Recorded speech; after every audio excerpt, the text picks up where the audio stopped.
Hi, welcome to the Future of Work. This is episode two with a spotlight on early years in childcare. My name is Gavin O'Mara. I'm the CEO and founder of FE News. This is a total collaboration, co-produced with NCFE and FE News. And I've got a really exciting episode for you today. I've got a co-host who is Janet King from NCFE. Janet, do you want to join us in the studio? Hey, Janet, how are you? Hi, hello, Gavin. Yeah, good, thank you. Nice to be here. Yeah, really pleased for you to join us. So Janet is the sector manager for education and childcare at NCFE, and we're looking all around early years and childcare.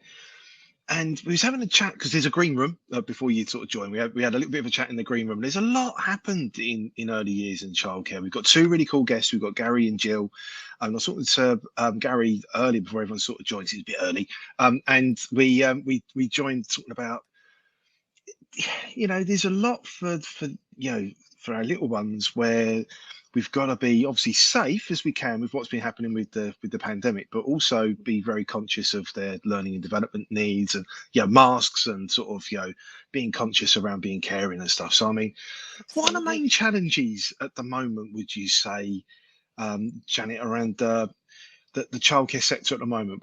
How does this sort of impact the current workforce? The pandemic, there's like the big, Mm. the great reshuffle or the great resignation, or whatever you want to call it, the massive developments in technology. But we're talking about, young people here. What have been like the biggest challenges that you've seen? Okay, well, you know what? I'm going to start with a bit of a positive spin. I'm going to actually start by saying the early years workforce are so passionate, they're so motivated, they're so driven that actually the the interaction that they're having with children and families has made and continues to make a massive positive difference. So that's the first thing to say, is that that passion has not dwindled. That motivation and drive has not gone away. But you're absolutely right, Gavin. Massive challenges within the sector. Some are those challenges that have sort of resonated and that they've just continued. They've been there sort of pre-pandemic. Remember such a time, and they continue perhaps to be exasperated by it. So I would say for the workforce, we're really thinking about those challenges around recruitment, around retention, um, but again, that drive to make sure that that's in place comes from the passion, and that's driven. But there are those challenges, and the challenges around funding and implications of that may be unique, for individual settings, and maybe perhaps increased for different nurseries in different regions, or all of that. There's lots of factors that go along with that. But I know most early years settings will say that they've been impacted in some way with recruitment and retention, and of course staff that have been victims of COVID themselves. And so you're working on a very skeleton staff, and the sort of the quality is that's paramount. That's within the core. That comes from the heart. That is not questionable. But to maintain that quality is a challenge when you've not got the staff that you need. Absolutely. So that's been a massive challenge. And then if we take it to the other angle, and the challenges that families have faced, and of course, the key people that are working within these early years settings, that are educating our young children, they've worked so hard to make sure that families feel secure, that families feel safe, that they can bring their children back into the environment, and that it's right to do so and safe to do so. So that's been, a challenge, but also something that's been part and parcel of what educators do. So the mental health of children is obviously something that's on everybody's radar. When children have been out of that socialization, you have transitions all over again, and you're thinking about how that's going to impact and affect. But the one core thing, Gavin, has been the quality. I think, those early years educators, yes, there's challenges, but they've continued to put that hard work in, and that commitment to make sure that other people are feeling safe, the children, the babies, the children and their families. Yeah, Sorry, but rambled on a bit there, didn't I? no, not at all. And I think it's just to sort of take into account really with staff absences due to the pandemic and stuff. Kids little ones don't have that sort of they don't understand that you can't lick your hand, like, sort of touch stuff and all this sort of stuff. It's just a natural part of development, isn't it? And like, but for at the same Absolutely. time, having to have like working, you've probably got family at home as well. Think, oh my life, I've just got just got kids touching me and licking their hands around. That's going to be difficult, And there's people have been, like we didn't clap like childcare workers, but we should have done, And I just think there's just so much in there that is really really important.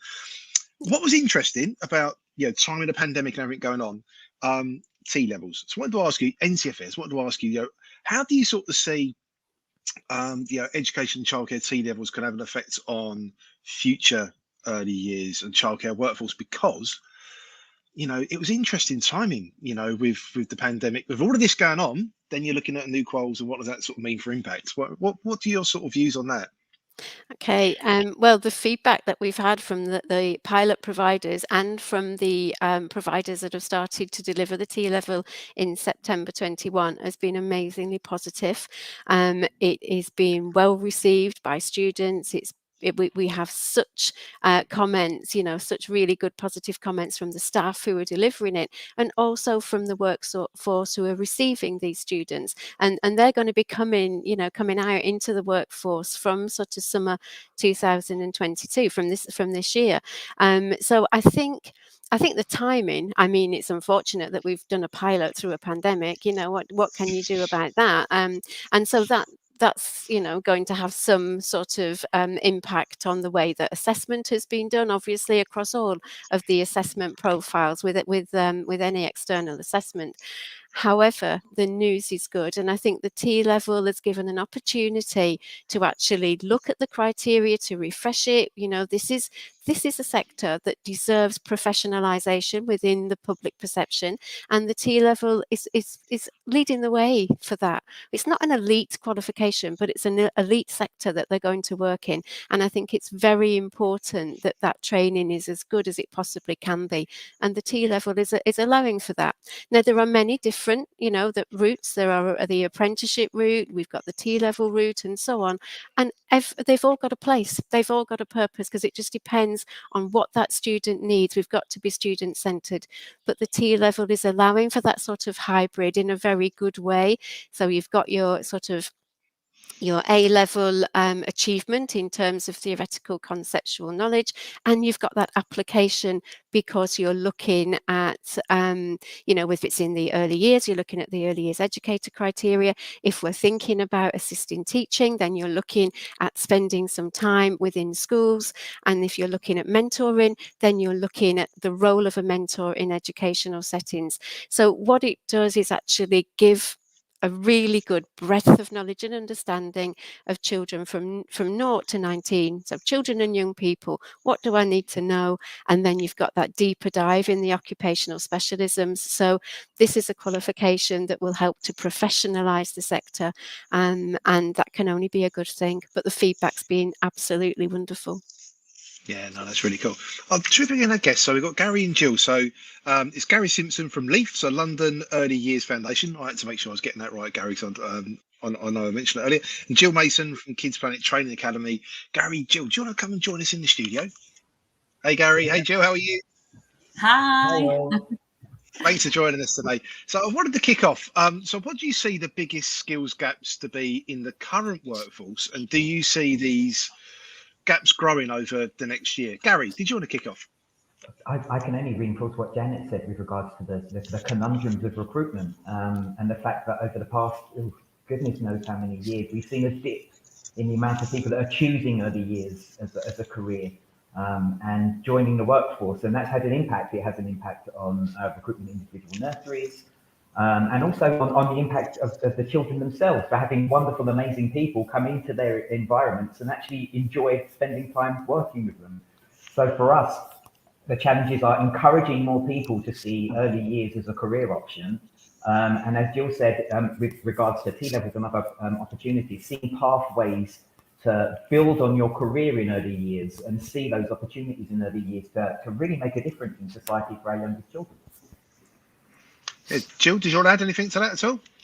Yeah, and then not to sound like a broken record again, but Gary and Janet are absolutely right. Recruitment is key. We haven't got the staff there, and we've got skills gaps in our nurseries. So recruitment, and interestingly, through the Janet and yourself mentioned the pandemic before. For a while, the status of the early years was raised as key workers, and the impact of that was actually quite profound. So people actually sort of realised the difficult and integral job that early years, practitioners achieved, and we had a lot of interest from people who were thinking about changing careers and things. So it's really about then, highlighting the different roles and a really big push from the top, really, about a recruitment campaign around that. And I'd also just mention really about the a lot of people feedback around child development. There's real skills gap around there as well, and we need to sort of plug that with some sort of really good CPD. But again, we need that recruitment drive first and foremost. Yeah, no, definitely.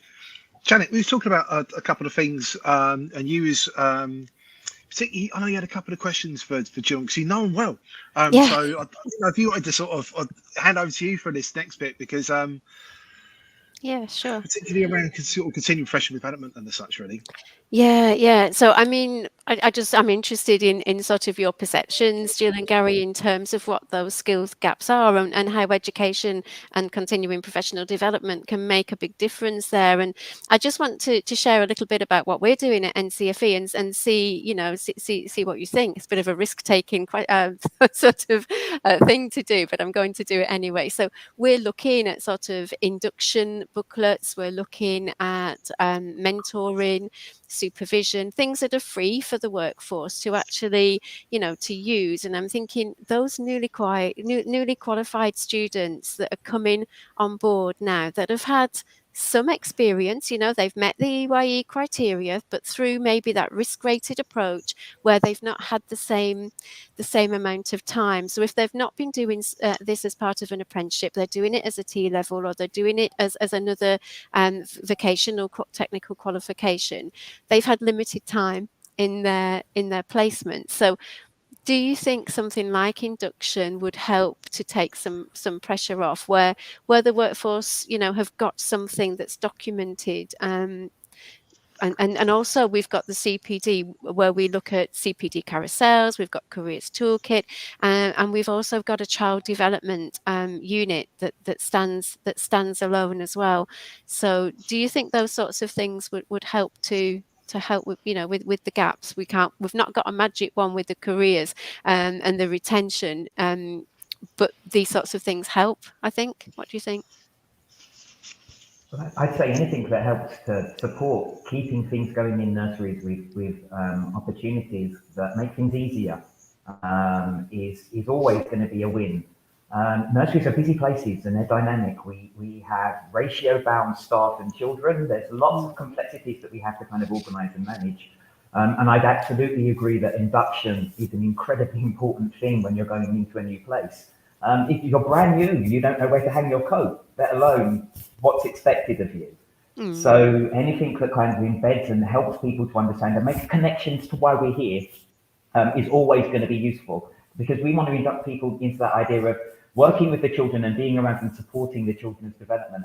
And that's a big expectation. So how do we support people to build their confidence and their skills along their journey when they first start with us as an employee, so that we can nurture that and hopefully keep them with us and build on that lovely core of nice people in the nurseries who are doing fantastic things with children.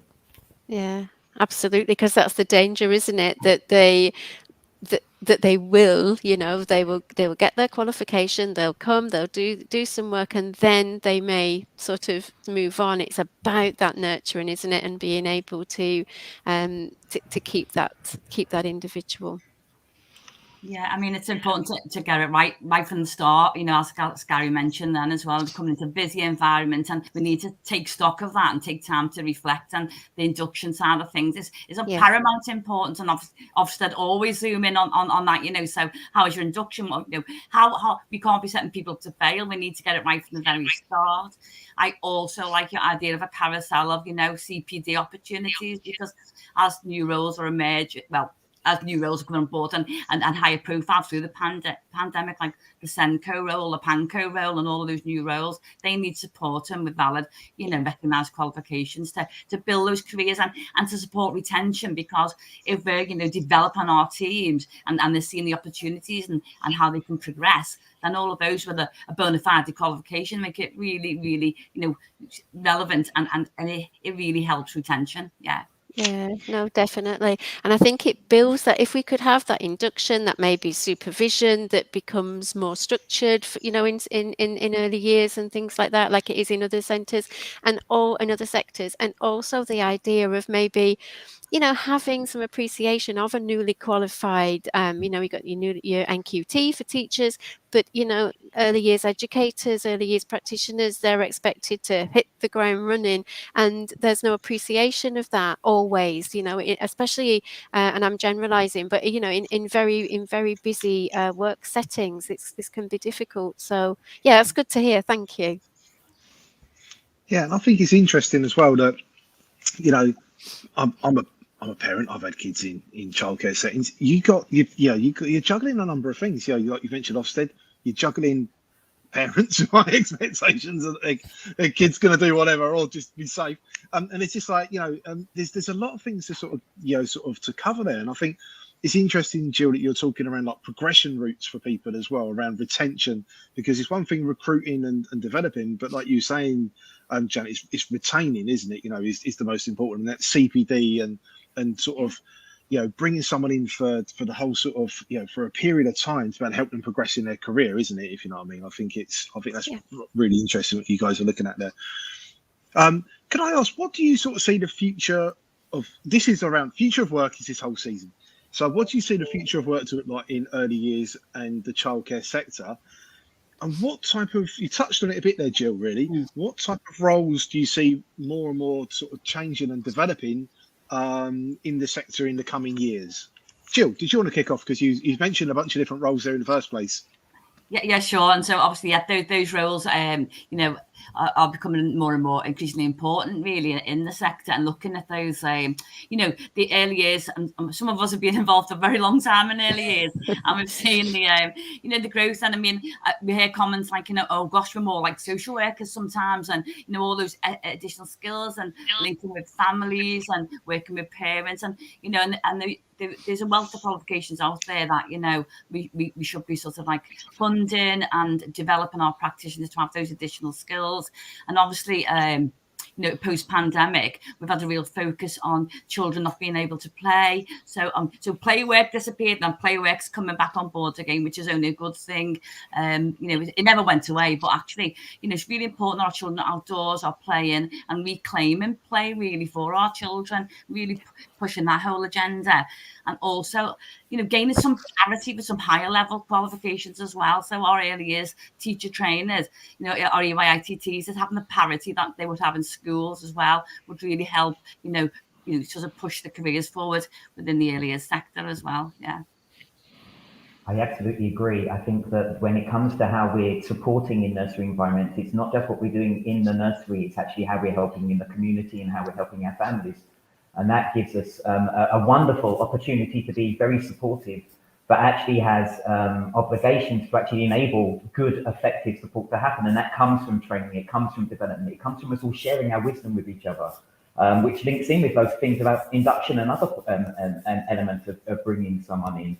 But for us, we very much have reflected on how we make a difference in our community by what we actually provide. So we've been considering things like sustainability in the early years. How do we support our children to have a better understanding of how we can live in balance with our environment? And we've been working with the NCFE to put together a program that we can share with regard to how can we bring sustainability into early years environments in a meaningful way that enables children to have good learning experiences wrapped around environmentalism. But we're also very mindful of how much parental support we can give and how much we're able to signpost. We've had over 10 years of austerity and pandemic, and lots of things that have impacted the way funding has drawn down everywhere. But early years has always had smaller amounts of funding given to them in in the grander scheme of things in compared to other sectors. So we very much a kind of a community of early years providers who work together to make do and make best with what we have. But what we do a great deal of is connect with each other. And I think that's one of the important things, is seeing those connections that we make.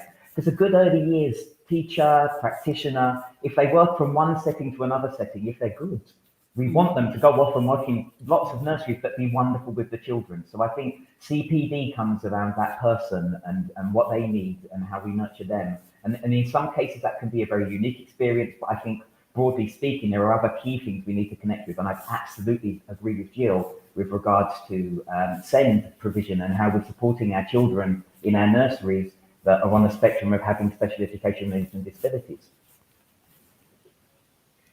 Absolutely. If I can just come in there, Gavin, I'm just thinking about what you've both said in terms of, you know, the wonderful things that the early years educators do, that those practitioners do within their early years settings. And I think they're ambassadors, aren't they? They are really representing, they're almost family support workers in lots of ways. They're industry champions. And these are all things that you know, that in NCFE we're looking at and we are nurturing in terms of those roles. And we've got the SENCO, we've got the new SEND DFE criteria, and we're revising our qualifications in terms of that and being as accurate and as relevant as it can be. But yeah, and PANCO as well. So many things that are happening there to actually value that individual. And as you just said, Gary, to actually reflect what that individual needs and to be able to value them, appreciate what they do, and keep that professional journey going for them, because you know these people are professionals and it's the backbone of our society. What happens in early years stays. It's with you forever. And you're absolutely right. Put a group of early years professionals together and things happen. Absolutely right. You touched on sustainability, so shall I? Nice sort of seamless move over into sustainability. Thank you. And I was going to say, you know, this is something that's on everybody's mind. Obviously, you know, it's become higher on a political agenda. It's higher on a moral agenda. Lots of things going on around sustainability. We just developed a resource on sustainability in the early years as well. So, you know, everybody is trying to do their bit, shall we say, to raise an awareness and to keep that sort of momentum and education going. Do you think it's going to be an increasingly important factor for early years moving forward?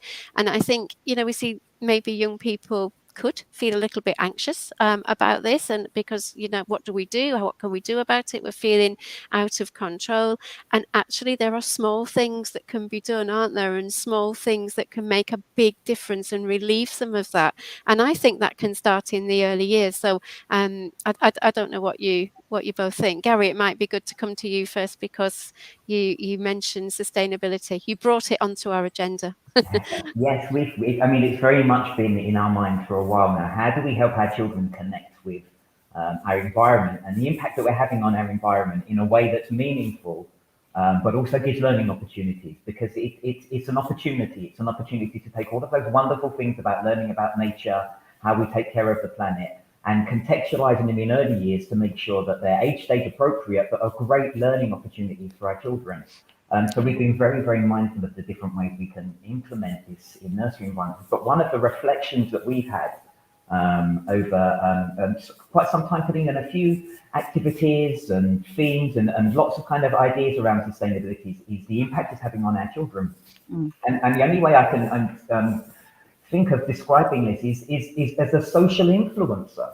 Our children are experiencing and learning about the environment and sustainability, and they are sharing that with their parents. We call it pester power. You know, we need to turn the lights off. We need to turn off the taps. So if we teach our children then share that and then encourage others to do it. So it's a great catalyst actually for community change. It's actually starting with our youngest children. Yeah, that's brilliant, isn't it? What do you think, Jill? I absolutely agree. I mean, our children are our decision makers of the future, aren't they? So we can start at a very early age. They're natural connectors with nature. So, you know, they love being outdoors. And if we can start, you know, from that early age, embedding that, you know, whole approach to sustainability, it can only be a good thing. And as Gary said, then they will influence upwards then type of thing. So, yeah, so it's, I mean, we've adopted similar, a new school. It is a Danish approach, outdoor classroom approach to all, and, you know, find your tribe type of thing. So, but yeah, we're out there, we're doing it, and yeah, really, really important piece of work to be done. Absolutely. I think it's brilliant. Yeah, you meant, yeah, I've got kids. Pest power is a massive thing, and like, you know, but I think also you can also unlock things for mental health and well-being in sustainability as well. Having a joy in nature, having a joy in making impactful small change. You know, soil, one of the biggest sort of carbon dumps we can have, but that's all involved with growing, you know, and sort of what can you do with seed to move on. And I just think it's wonderful, you know, that it's starting off and we can just see this going into the future. I need to talk fast now because we're nearly out of time and I've got loads of things I want to ask you. The next thing I wanted to sort of touch on really was recruitment and transferable skills. Is there any transferable skills that you guys can see to better help with skills gaps? Going through the great reshuffle, the great resignation, call it what you will, we've got a bit of a skills crisis going on. Like, what sort of transferable skills do you see are natural fits, or maybe outside of the box fits, that can then help people with progression to be able to move on with their career in early years childcare education to better progress their route? Jill, what do you see? I mean, so yeah, as I said before, people are really rethinking their careers at the moment and really valuing the sector. So really, I mean, you've got to have a genuine desire to work with very young children. I mean, that's paramount. Flexible ability, you know, it's going to be a very busy, noisy environment. So not to be fazed by that type of thing, but, you know, just good communication skills, flexibility, you know, all those sorts of, you know, and to be resilient, definitely, and to be able to use your own initiative. Those are these transferable skills right away, I think. And a lot of people have those skills through previous, you know, roles and careers. So yeah, they can be adapted, and we can, you know, and get those into the sector. Absolutely. Gary, what do you see? Skills, yeah, it's to put it bluntly, if you're working with young children, if you're working in care, it's your attitude and your desire to want to be a caring person that's the most important thing, because the skills, we can help you with that along the way. That's the CPD, that's the training, that's the qualifications that we can support you with.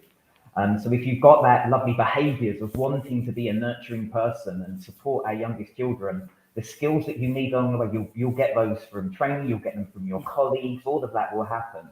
So that element of emotional intelligence, empathy, we're working with our youngest children. So all of those kind of nurturing qualities are absolutely what we'd love to see continuing to come into our workforce, so that we can continue to grow and develop. But yes, it's an interpersonal relationship you have if you work in nursery environments with parents, with families, with children. So it's those interpersonal skills that are really the most transferable ones that we'd like to see still continuing to come into the sector. Yeah, and I think, you know, you really touched on it well there about, you know, emotional intelligence and a way that you can support because, you know, this is the first time I'm probably interacting with, you know, other young people, with other families, or with other sort of caring sort of situations, and to be able to then help that individual, but also help the collective of the group. I just think it's really, really, really important. It's such a key area. We're nearly out of time. I want to ask you one more thing. If you could dream and dream big, what would you want to see for the future of work in early years and childcare? Janet, what would you want to see? Oh, okay. If I had a magic wand, I would like to see greater equity in relation to the terms and conditions that early years educators work in. And I'd like to see that that the passion was sustained. So if I was looking into the future, I'd want to see gender equality. I would like to see sustainability in action. I'm not being very quick. And I would like to see those terms and conditions in place with equity as well, and that babies and children are being cared for by people who want to be there and who have got those skills, the empathy, etc., that babies and young children deserve, so that they can apply the theory and knowledge in a purposeful, sincere way, and the impact is the biggest it can possibly be. Yeah, no, cool. Gary, what do you want to see? For me, if I was thinking two angles, from regards to our families coming in, I'd like to see more funding given to our parents and our families to enable them to access early years. Early years can be an expensive thing. And therefore, if we give more parents the opportunity to access childcare in an easy way for them to be able to access, and an easy way for a provider to be able to gain access to that funding, that would be amazing. But reinforcing what Janet said, it's that whole idea of kind of nurturing and continuing, so that if you join the early years workforce, you're nurtured to continue to stay in the early years workforce, so that you can see those lovely opportunities to grow and develop your career in so many ways. And there are so many opportunities in the early years sector for people to take. I wonder sometimes if people see that a couple of kind of opportunities, but don't actually realise how broad that is. Yeah, Jill, what would you want to see? Okay, what those two said, and just to answer that briefly, obviously funding, obviously your parity of esteem of the sector, and what I'd like to see is a national academy for early years, to give a bona fide voice, a good strong voice for the sector, so we can actually see some real change. Yeah, no, that's really cool. I just want to say thank you, everyone. Thank you, audience, for joining us today. Thank you, Janet, for being a great co-host. Gary and Jill, thank you so much. I won't. I could have avoided that question. I won't. What I would want if I was to dream big, as a parent, you're handing over your most valuable, precious thing that you own. Do you know what I mean? To someone or to an organisation to look after it. And I think we need to be able to realise that. So if someone's coming into the sector, that they realise and know that you are looking after treasure. Do you know what I mean? And that you are treasured as well. Do you know what I mean? And that you have got this career progression route to be looking after these treasured, amazing things that make impactful change for the future. I'm getting a little bit emotional now, but I just think it's an amazing sector, and I think you're just doing such fundamental change where you've got like a blank canvas. How can you help people be able to move forward? And I think, how can we value that? How can we help people be able to progress in their career with looking after young people and supporting their families? Really, time to say thanks. This total collaboration with NCFE and FE News. So Sam is looking after production side on NCFE, doing a brilliant job. Sam, thank you. Lindsay as well, thank you so much. Team FE News, Leah's in the background there, with asymptomatic with COVID, fighting through it, going for it, and sort of still working through. So Leah, thank you so much for making all the magic happen. Finley and Kelly, thank you for all the work you're doing in the background as well. See you next week, Thursday, 10 o'clock. We're going to be on location next week. We're going to be looking at sustainability, so extending what we were talking about there with my co-host, David Jones, and we will see you really soon, 10 o'clock next Thursday. Thank you for joining us. Bye.